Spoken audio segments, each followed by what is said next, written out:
মহাকবি মাইকেল মধুসূদন দত্তের ২০১তম জন্মবার্ষিকী উপলক্ষে এখানে সপ্তাহব্যাপী মধুমেলার আয়োজন করা হয়েছে। আপনারা জেনে খুশি হবেন, প্রতি বছরের মতো এবছরও মধুমেলার আয়োজক করছে যশোর জেলা প্রশাসক।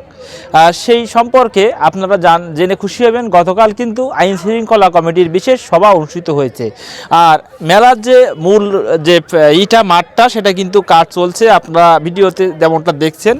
এখানে কিন্তু এখন উৎসবের একটা আমেজ বইতে শুরু করছে, কারণ আগামী 24 তারিখ থেকে মেলা শুরু। তার শেষ মুহূর্তের যে প্যান্ডেলের যে কাজ বা বিভিন্ন যে সাইটগুলো থাকে, যেখানে পুতুল নাচ থাকে, যাত্রা থাকে, সার্কাস থাকে, যেখানে কসমেটিকের দোকানগুলো থাকে, যেখানে মুক্ত মঞ্চ থাকে, সেই জায়গাগুলোই কিন্তু, যেখানে চটপটি বা খাদ্য দ্রব্যর দোকান থাকে, যেখানে শিশু বিনোদন থাকে, সেই সব জায়গাগুলো কিন্তু সেজে উঠেছে এবং উৎসবের নগরীতে পরিণত হয়েছে সাগরদাড়ি।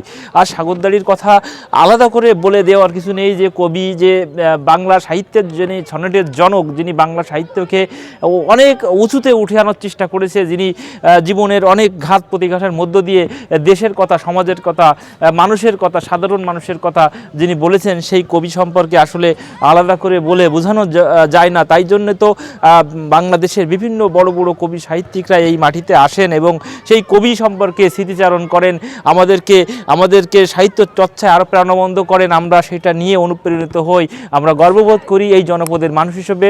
আমাদের এই জায়গায় এত বড় একজন সাহিত্যিক, একজন দার্শনিক জন্ম, আমরা তার জন্য আমরা যারা গর্ববোধ করি, তাদের আরও উজ্জ্বল ভবিষ্যৎ যাতে এই মাটিতে আরও অনেক সোনালী মানুষ, সূর্য সন্তান যেন এই মাটিতে জন্মগ্রহণ করে, এই প্রত্যাশা করি। যেন এই মাটিতে আরও অনেক ভালো ভালো সন্তান, যেন যার জন্য দেশ, যাদের জন্য সমাজ, যাদের জন্য এই কেশবপুর আরও আলোকিত হবে, এই প্রার্থনা করে এখনকার মতো বিদায় নিচ্ছি। ভালো থাকবেন, সুস্থ থাকবেন, মধুমেলায় সবাই আসবেন।